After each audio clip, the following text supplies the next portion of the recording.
I never thought the happiest day for my brother would feel like the heaviest weight on my own heart. There I stood in front of the mirror in my childhood bedroom, fingers trembling as I touched the crisp fabric of my uniform. The medals on my chest caught the light like quiet stars, each one earned through nights I still couldn't sleep through and days I wished I could forget. I had come home for my brother's wedding, heart full of love and a little hope that maybe, just this once, my family would see me. But my parents had other plans. "Sweetheart, please," Mom whispered that morning, her eyes pleading as she folded my dress uniform and tucked it deep into the closet. "It's your brother's day. We don't want to make it about everything you've been through. Just wear the blue dress. Blend in, for us." Dad nodded beside her, his voice gentle but firm. "You know how people get questions, pity. Let's keep things light." I felt something inside me crack.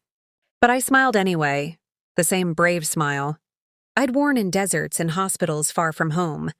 I was their daughter, after all. The one who had always tried to make them proud, even when pride came at the cost of my own heart. So I slipped into the soft blue dress, hiding the woman who had carried a rifle, led her team through fire, and carried brothers and sisters home in her soul. The wedding venue glowed under strings of fairy lights, laughter echoing like music I couldn't quite feel. My brother hugged me tight, whispering how glad he was I made it.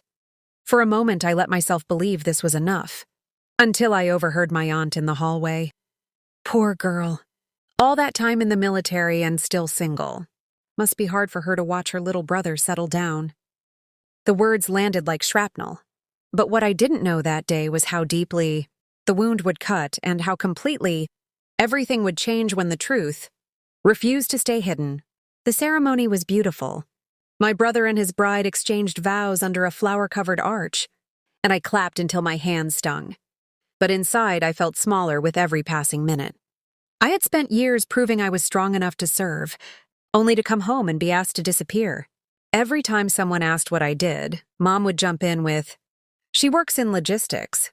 Like my years of deployment were something shameful. Then came the toasts. My brother stood up, glass raised, smiling at the crowd. "To family," he said warmly. "The ones who stayed and the ones who, well, the ones who had their adventures." A few chuckles rippled through the room. My stomach twisted. He didn't mention my service, not once. Instead, he thanked our parents for holding everything together while I was away chasing dreams. I sat there shattered, feeling exposed in a way no battlefield had ever made me feel. The blue dress suddenly felt like a costume. My hands clenched in my lap as memories flooded me. The weight of my pack, the sound of incoming fire, the letters I wrote home that went unanswered for months. I had missed birthdays, holidays, even my own father's surgery, because I answered the call. And now, on this day meant for celebration, I was being erased. Later, during the reception, I slipped away to the garden, tears burning my eyes. My cousin found me there. "You okay? Your mom said you might be sensitive about the military stuff. She just wants to protect you from awkward questions." Protect me? The words broke something deeper. I realized then how long I had been carrying their discomfort like it was my own failure. The pain swelled until I could barely breathe. I felt destroyed, not by enemies overseas, but by the quiet betrayal of the people who were supposed to love me most. But in that brokenness, something shifted. A quiet fire kindled in my chest. I was tired of hiding, tired of shrinking so others could shine. I walked back inside, heart pounding, not sure what I would do, only that I couldn't keep pretending anymore. The DJ had just started a slow song when the doors at the back of the hall opened. 12 men and women in full dress uniforms stepped inside, moving with the kind of quiet dignity that only comes from shared scars. My breath caught. They were my comrades, veterans I had served with. Some I had carried, others who had carried me. I hadn't invited them. I hadn't even told them about the wedding. One of them, Sergeant Reyes, met my eyes and gave a small nod. They walked straight to the front, boots echoing softly. The music faded. The room fell silent. Reyes spoke first, voice steady and warm. "We heard a sister of ours was being asked to hide who she is tonight. We couldn't let that stand. This woman led us through hell and brought us home.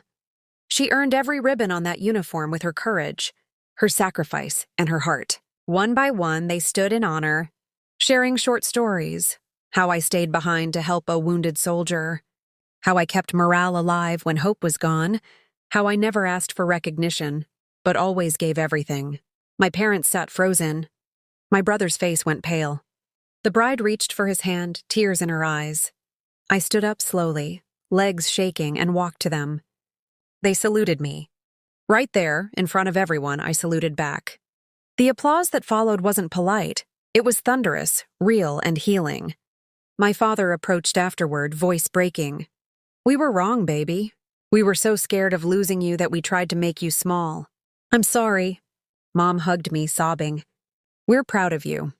We should have shown it." My brother came next, eyes filled with regret. I wanted the day to be perfect.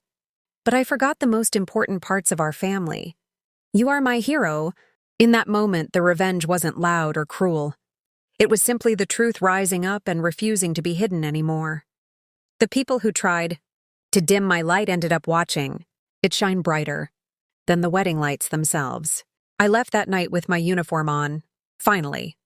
And as I looked at the stars on the drive home, I felt peace settle over my shattered pieces.